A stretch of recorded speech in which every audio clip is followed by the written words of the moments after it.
Il y avait déjà des souffleries sur le campus d'Isae Supaéro, mais aucune comme celle-ci.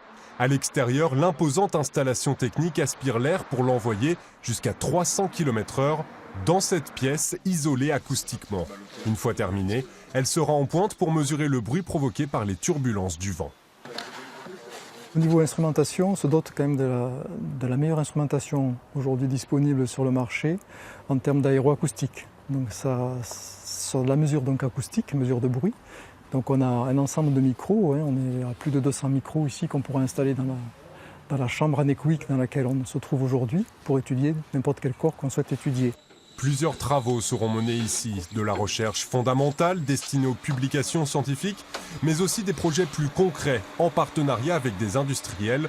Au premier plan, l'aéronautique pour réduire le bruit des avions à l'atterrissage.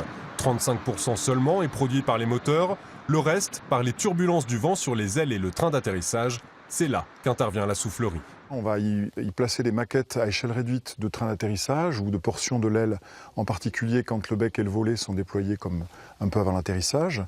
Et l'idée, c'est d'identifier l'endroit où dans l'écoulement le bruit est généré, la source de bruit, et d'essayer de trouver des palliatifs en termes de forme de l'obstacle, forme du train ou de carénage qui vont être destinés à diminuer l'intensité de ces sources sonores. Encore un an de tests et de calibrage pour qu'à partir de 2019, on travaille dans cette soufflerie à l'avion de 2050.